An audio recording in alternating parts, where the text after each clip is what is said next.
Few days ago, even after 3 visits to talk with me, they sent another group of ex-governors who come to talk with me in Abuja. I gave them my stand. I said, I've made a public declaration. I'm not a dog.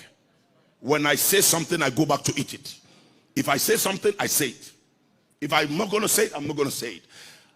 And I said, you have heard me. They said, yes, we have heard you. This group met you. You told us. Again, we are just trying to say, sir, think about it. A few days ago, I was going to Yola to address some leaders in Yola. A governor, former governor, changed his ticket because he learned I'm going to Yola. Got on board just to have one-on-one meeting with me, because I have not given them the room for them to be able to come to see me. So he flew with me in the same aircraft, went with me to talk with me on the same project. If I have no persuasion and conviction that 2023 Peter Obi must be the president of Nigeria, I would have compromised it. Because I would tell you a lot of misbehaviors. But you don't look at the misbehaviors, you look at the goal. What is the goal that is before us? What must we do to get this job done? So while political party members are fighting themselves, leave them with their fight. Push on and get the thing done. I can't stand it. I can't stand the pain of Nigerians. I can't stand the pain of people in the hospital. I can't stand it. I can't stand it. I can't stand it. I can't stand it. I can't stand young people. Their school and education has been delayed by irresponsible people. I can't stand it. I can't stand it. I can't stand seeing young girls, young boys walking on the street, hopeless. I saw a medical doctor yesterday. He's a medical doctor. He's doing his residency in Judea. But he told me, he said, sir, I have already written an exam. I want to leave the country. They are in their number. Then some political nonsense will be fighting among themselves on whether you get position or no position. It's not about position. You'll be doing this fight, and the wicked enemies of Nigeria will take Nigeria away. That's why we are here. Oh. That's why we're here. If it is on personal life and comfort, I won't do what I'm doing. You will just only be hearing me like any other person, having my crusades flying around the world. If anything will happen in Nigeria, I have my passport. I can go to one of the nations with my whole family and stay. But ladies and gentlemen, home is home. Home is home.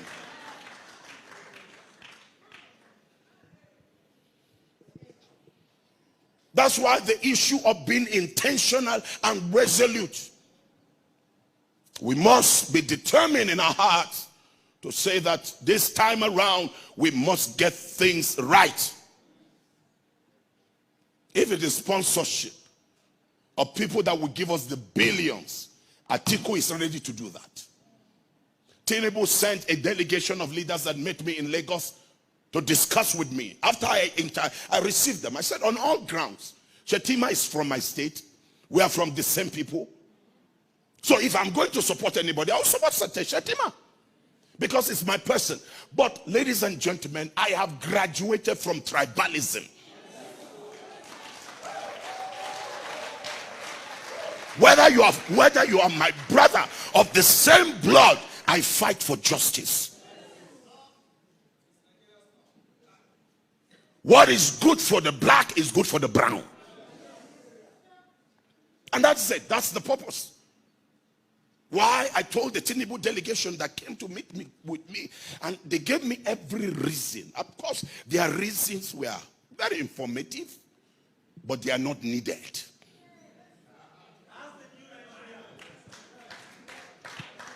So I've met with both camps.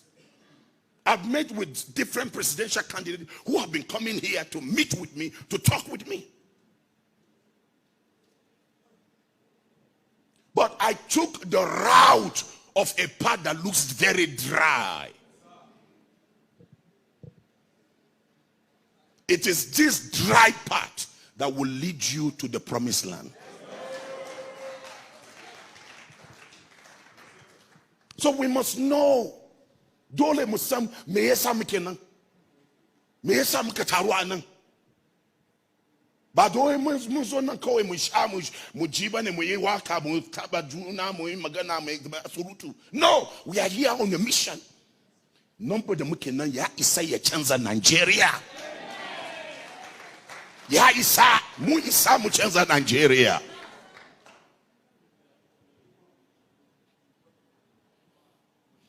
We must understand our aim.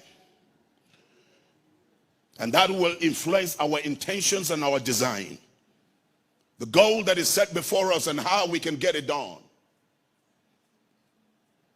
What are the results that we're going to have at the end of this exercise?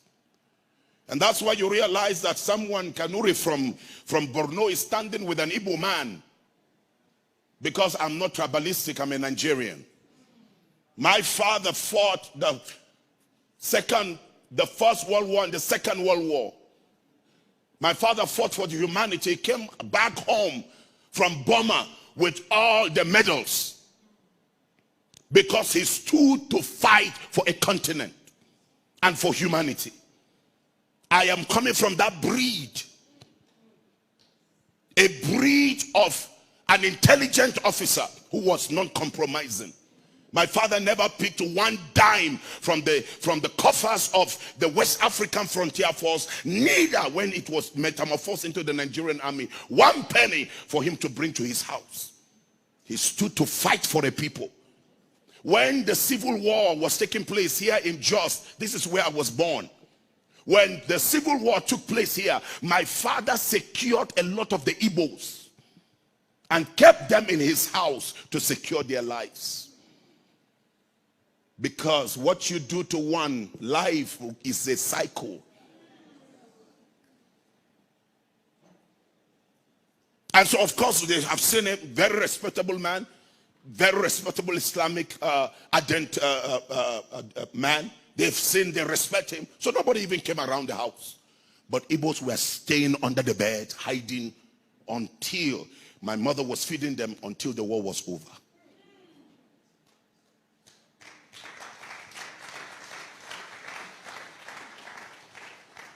We must know what we're standing in for. The only set of people as of today that will heal the economy of Nigeria is Peter Obi. Peter Obi is not our Messiah. Our Messiah is God. But Peter Obi is an instrument. So I don't want any one of us to use the word Peter Obi is our Messiah, is our Savior. Peter Obi is not our Messiah. Peter Obi is the instrument the Messiah will use to save Nigeria. You can imagine just in the house of one young boy, just few days ago, 380-something million was found in a house.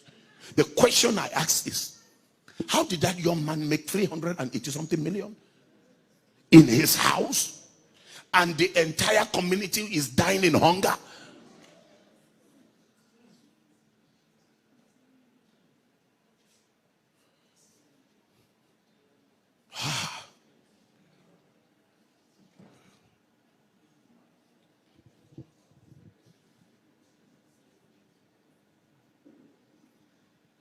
Sometimes when I talk about this, my heart begins to bleed within me.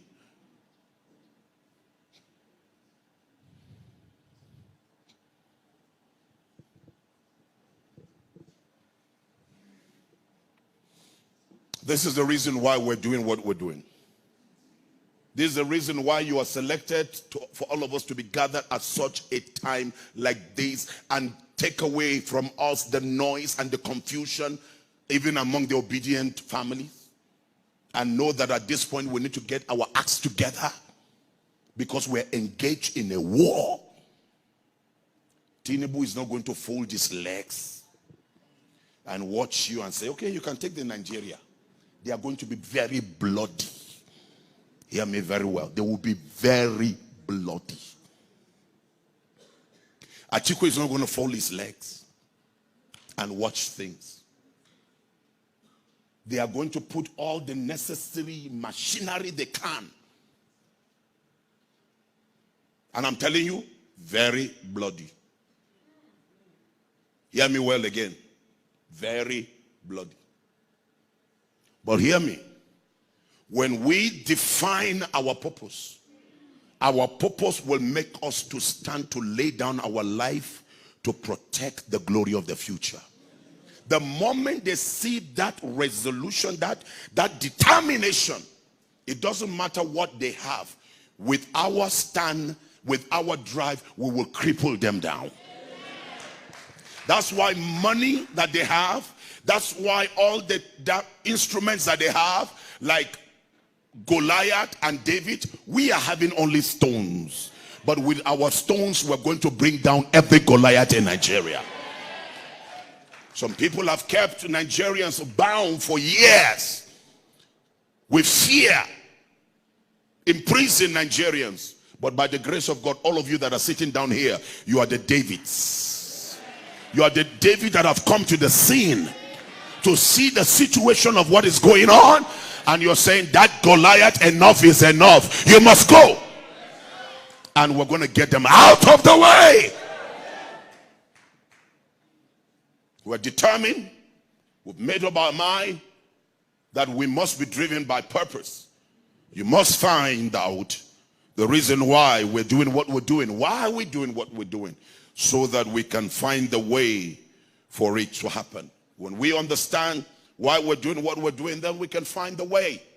Success demands singleness of purpose. If we are going to succeed, we must have a single mind. Single mind. Let me tell you the truth here. You saw, those of you who have been following recently, because of what Israel had gone through, suddenly they have now virtually re-electing their former prime minister. You know why? Because the people are resolved that they must get things right. Look, we, the black race, when the black race in them, sometimes we can be very stubborn, so divided, and then the enemies will always be using our division to be milking us. Is that right? But this time around, we are saying all our division, we're collapsing it with a single mind. We're driving ourselves to be able to succeed on this mission. We have less than 90 days now to accomplish what we're doing. I'm counting days. I'm not counting months. You hear them, Paul, say, we have 4 months. We don't have 4 months. Count days and hours. And tomorrow is going to be 89 days we have left. Next tomorrow is going to be 88 days. Before we leave here, we're going to be left with around 85 days to be able to get this mission done. And the success of this will be determined by the singleness of our mind, singleness of our hearts. Our emotion, our will, we all pull it together. Can I tell you the truth here? That any amount of money, for instance, the ICT will need to be able to power what they're doing. Do you know that we can make contribution among ourselves here and get a project done? You see, nobody ever gets himself saved with external help until he starts within. No matter who is going to help you, if you don't start helping yourself, no matter the help coming, that help will not do so much for you. So we must be single in our mind so that we can drive this whole process of winning. By the grace of God Almighty, Our strength, we don't depend on our minds, and our strength, we depend on God. For God to be able to gather all of us here in this number, it gives us the success that we are ready for a new Nigeria. That's why we travel from distance location to come here. Some even arrive here on Tuesday. Arrive here so eager to just know what to do. Even though the arrival date was yesterday, but they arrived much earlier. Why? It's showing the readiness. Look, time is not on our side. I finished a lecture in Yola. I wouldn't call this thing. Large leaders came from across the country. And when I finished my presentation, the leaders all stood up and said, Duba Malam, wherever you enter, we will enter with you. That was something that happened. That was the touch of God. And I believe God Almighty. Our trust is in God. And we believe that He is on our side. Is that right?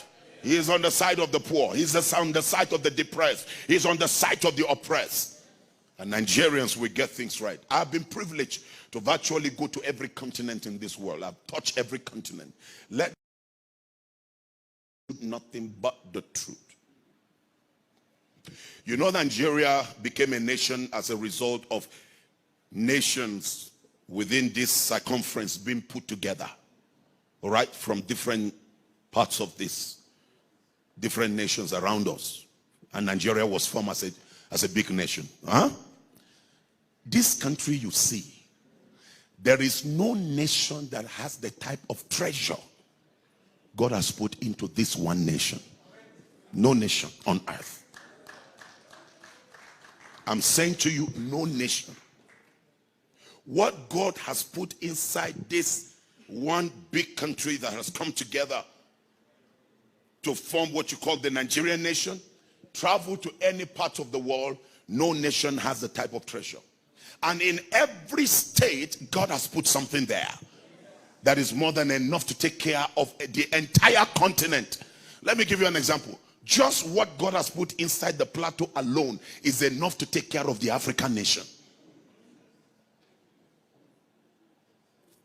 The international community, whether you talk about US, you talk about Britain, you talk about all of that, they draw their strength from what they take from here. It's a blessed country, but a country having the wrong managers.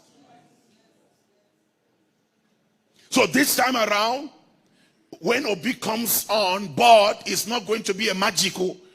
It's going to be a war. It's going to be a fight. But it's better to start well than to continue on the wrong path.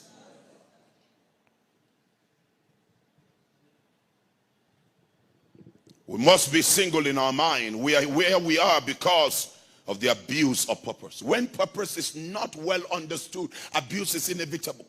It's just like when you see a man always beating his wife, kicking the wife. It's because he doesn't know the value of a woman.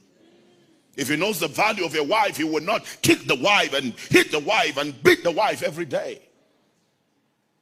When purpose is not understood, abuse is inevitable. When you find somebody, manhandling the children and, using everything to beat the child anyhow and molest the child, it's because the person doesn't even understand the value of the child. But when you understand the value of a thing, there is the way you will handle it. And it's because you understand the purpose of that particular thing. I believe we are all put on this planet by God for a purpose. Knowing your life purpose is the first step towards living a truly conscious life. And that's why you see that in northern Nigeria today, northern Nigeria, we're all from the north here. And the fact is that the north has been ruling Nigeria for over 40 years.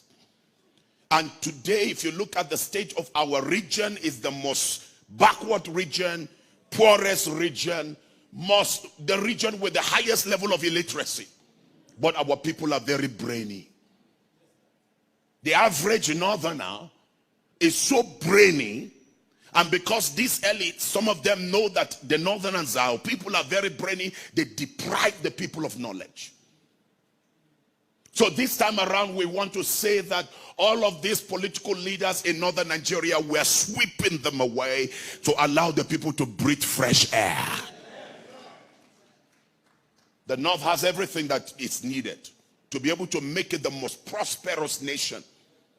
When I went to Dubai and I spent some time in Dubai, Dubai is nowhere to be compared to northern Nigeria in terms of what northern Nigeria has.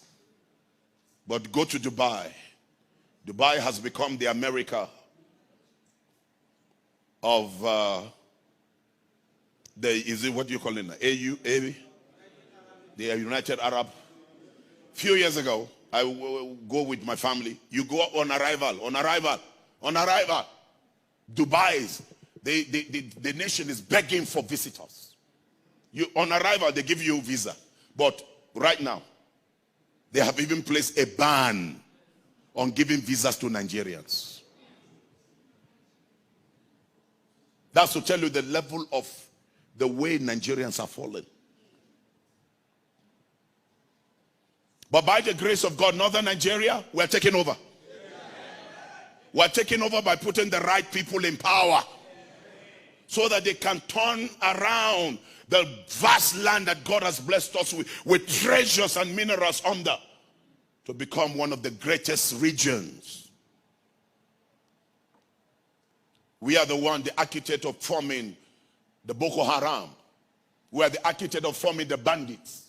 We are the architect of forming the kind of people that have put us under slavery, because we don't even understand the purpose why God gave us such a vast land.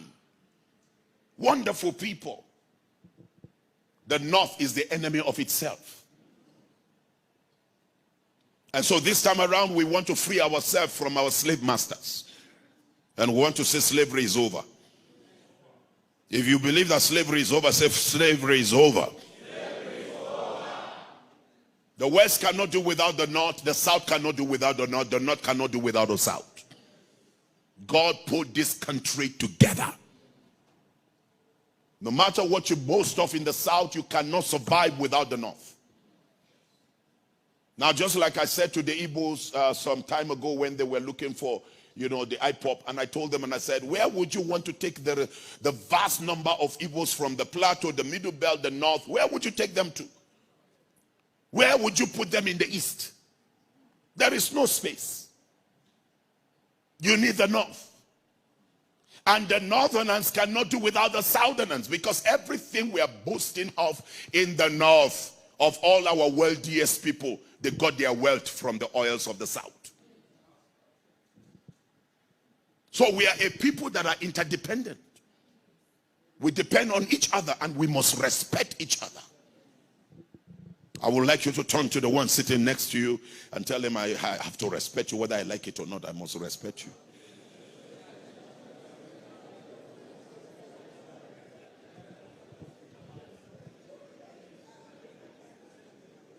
A life purpose provides us with a clear goal. A life purpose provides us with a clear goal.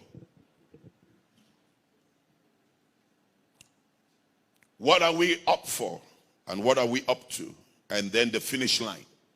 It sets the finish line of what we want to truly reach at. So discovering your purpose as a person, first of all, as a person. I don't want you to look at the number of the delegates here and feel, oh, we. No. A man and a woman of purpose, first of all, discovers himself or herself. Self-discovery. Who I am, what am I living for, and what I'm living for. Discovering your purpose is the most significant thing that you will ever do in your life. I went to a particular country and I was honored as few of the black people from Africa to be recognized by the Congress, the US Congress. I had a group of people who came to meet me, a group of Nigerians who said to me, they respect me for the grace that God has given me and all of that, and they will want me to settle down in America, move all my family to America. That was a good invitation and temptation. But you know, to the amazement, after I was awarded by the U.S. Congress, and Honorable Rice, who is the African Affairs congressman, stood up and gave me the plaque and the honor. I stood up and I said to everybody and every one of them, I said, I have discovered my purpose. And my purpose is to midwife for the rebirth of a new Nigeria. Nigeria is going to be the global player. And all the nations of the world will be coming to Nigeria to seek for space. So I appreciate all the honor given to me, but I'm sorry, I'm going to go back. I'm here with you. Why? Because I have discovered the purpose why. If I have not found the purpose why, I wouldn't have pulled my children after schooling out and coming out with distinction and the best result, got job abroad and working there, earning their dollars. And at the end of the day, I asked them, return back. Right now, my children are back to the country. They're all staying with me in Jos because they respect their father, but it's against their will.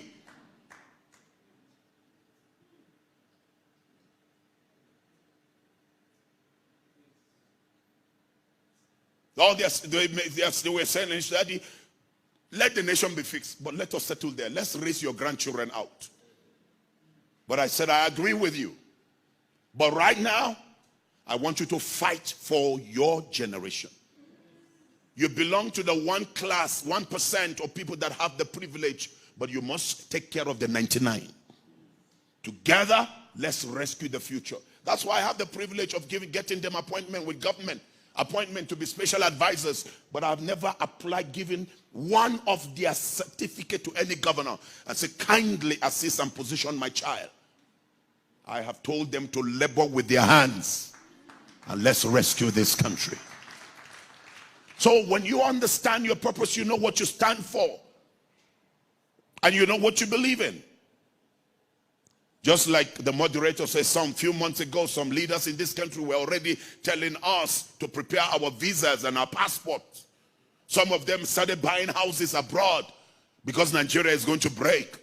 But I have this great faith in me that Nigeria will never break. Nigeria will stand as one indivisible nation. And ladies and gentlemen, I stand here to offer to you, by the grace and the power of the Almighty God, not by our strength and not by our mind, but we have faith in the God of heaven who made this geographical location called Nigeria. Brilliant people, active people. Anywhere you find a Nigerian, abroad, anywhere you find that you see Nigerian in Kenya, you know this is a Nigerian. You see a Nigerian in Ethiopia, you know this is a Nigerian. You go to India, the moment you see a Nigerian, you know this is a Nigerian. Very unique people that God has been able to put together. Ladies and gentlemen, our time to shine as a people has come. Our time to shine has come. Our years of travail, our years of pain, our years of tears, our years of groaning, our years of oppression, our years of neglect, our years of abandonment, God is bringing us to the season of total liberty. I believe. I believe. I believe. I believe. I believe. And when you understand your purpose, you will not wait for anybody anymore to push you, to try to massage your muscles. But rather you will push yourself because you know it's a time to make a difference in your time and your generation. I don't believe in tomorrow. I believe in today. Whatever I will need to get done tomorrow, I do it today.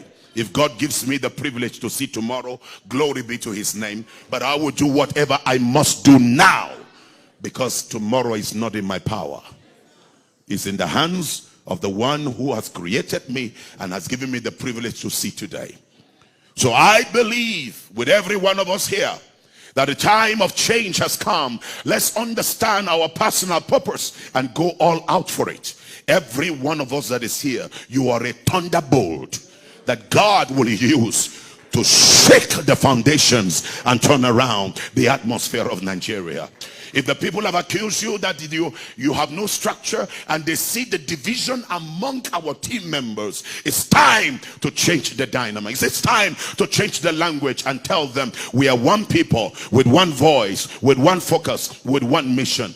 This mission must be done.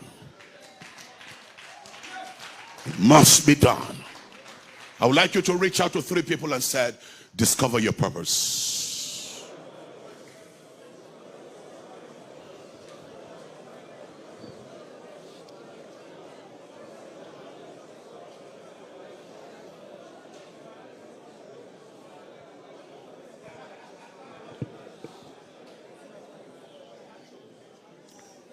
Let me round up in the next 10 minutes. Be seated, please. Live for something, and not just for everything. Live for something. Have a purpose, and let that purpose be able to drive you. Let that purpose keep you in view. Live for something. Don't just live for everything. Live for something. The purpose of life is to contribute something, some way, to make things better.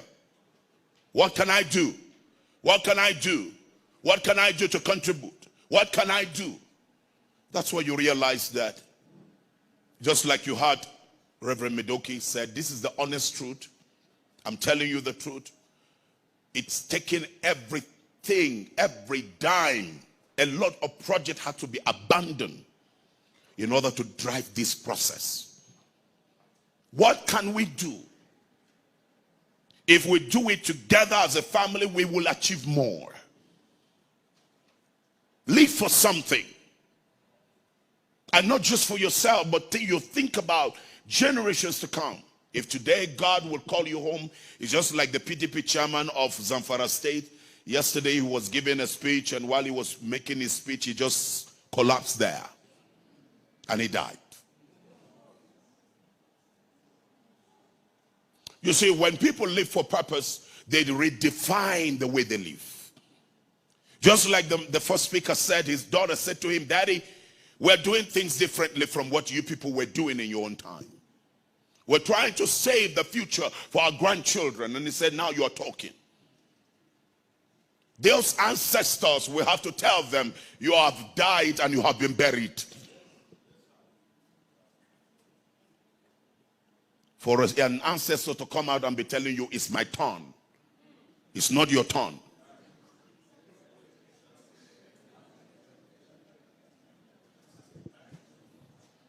For somebody to stand in the Arewa house and tell the Arewa people and said, I am a northerner, and so your vote is not worth spending it on an Yoruba man, on an Igbo man, but the Hausa man, or not the Hausa man, but the northerner. You should know the Hausas too are in different categories.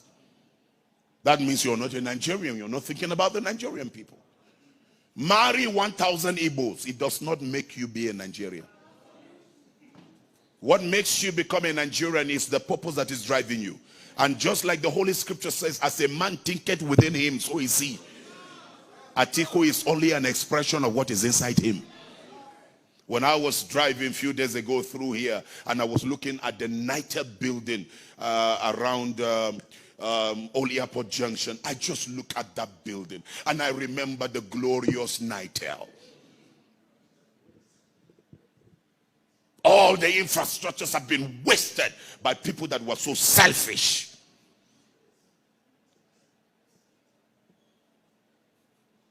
By the grace of God. A time of restoration is a time of recovery. I'm glad, I'm excited that God has found you. And that's why we're here. That's why we have made a sacrifice. Some of us took permission from our work, left our businesses to come to this place because we are serious. I want you to give the next person a high five and say, I'm glad you made it.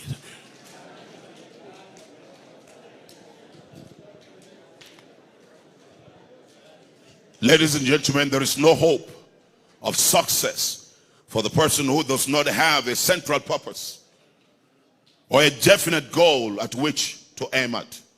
If you want to achieve anything in this life, you must be driven by a central purpose. What is it that is driving you? And that will make you to make the sacrifice of these 3 things: your time, your talent, and your treasure You will give your time. You will give your talent. Many of us are ICT experts here. You don't need anybody to give you money to be able to do what you know you can do with the talent that you have. Some of us here are good marketers. So you bring your marketing. We don't have the physical shishi, but we bring your talent. You deploy it. Another person deploy. By the time you put it together, we've been able to do a project of 10 billion by contributing our talent. What would have been paid for, we have converted it to the use of what we have. That's the way we will accomplish this dream. But if we are waiting for all the billions to be sent to us to get this mission done, ladies and gentlemen, this mission will be aborted. That's why an American leader said, don't ever ask what your nation would do for you, but what you can do for your nation. And that's where we are right now. What we can do for our nation. What we can do for our nation. Do you know that? Let me close with this. I was so touched by a young group of people. I assisted when they came to me. They are part of the Obedient family, and they're going to do the hosting of their program. And all. Great. I like to see people drive themselves. I like to see people package themselves. I like to see people collecting, making contributions to drive a process. When I see this, I encourage it. Now, when this was put together, and I tried to see how we can raise all the transport for everybody, and I told the leadership, and I said, you know, we're all working by faith and all of that, but then tell all the delegates, get a bus, 20% of the money will be given so that you give a deposit. When you arrive, you'll be paid your balance. Do you know that this group of young people demanded that unless they are giving 50%, as if, I said, so when I was given the report by the leadership, I said, what do you mean? They said, yeah. We talked, they said, no, until they have 50% of the money. For somebody who is making the sacrifice with you, and it is your generation, this person is standing with you to fight for. And you're saying until you get this amount of money, I said, you are not ready for the new Nigeria. And I told the leadership, I said, leave them alone. Anybody that is willing to make a change must be ready to make the sacrifice because you understand the purpose for why he's living and what he's doing. Listen, ladies and gentlemen, no nation has ever become a nation without the citizens finally making up their mind. We will make a change by ourselves. You realize that a community decides to make a change by itself when the community themselves stop looking outside for help and they said, Kekana de Masara, Kekana de Dioro, Kekana de Dawa, Tokomatae,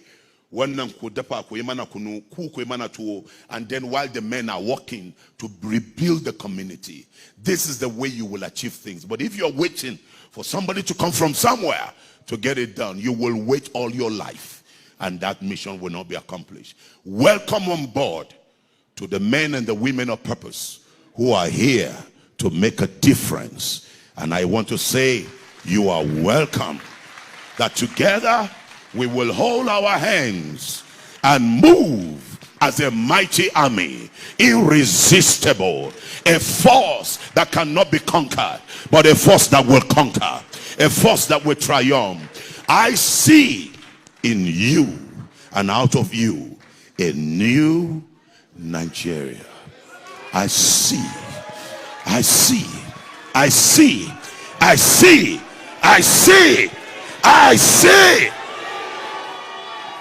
And if you all believe it, I want you to shout it 3 times. I am a new Nigeria. I am a new Nigeria. I am a new Nigeria. Enjoy your time in this boot camp as we continue together. Thank you and God bless you.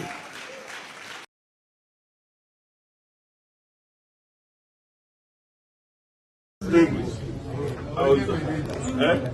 How is that? The Jagaban. ATIKU.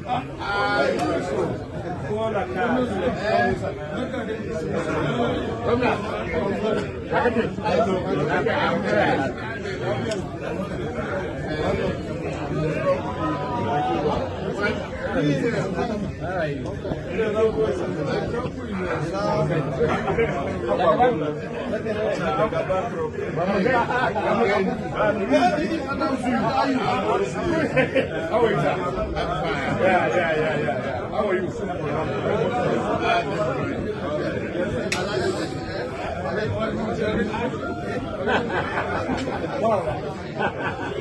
You don't have your own.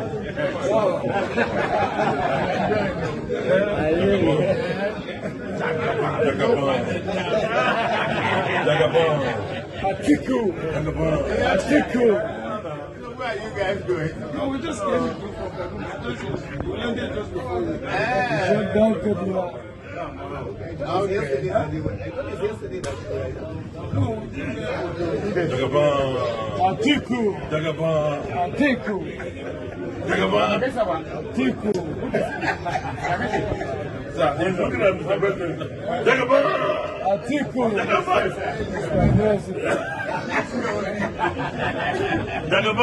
ATIKU.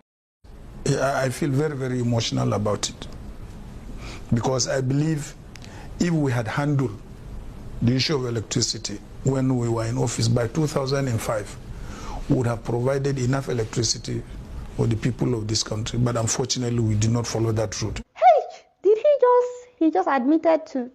But Alaji Toriolong, Alaji, what happened to the $16 billion that you and Obasanjo said you spent on electricity? We collected money from local government, states, federal government, and others. The first set of contracts were given. Some contracts were paid 100%. We left, nothing was achieved. Yeah. Baba. We left, nothing was achieved. You left, nothing was achieved in 8 years, and you want us to vote for you again. These people, why are you not afraid of the people?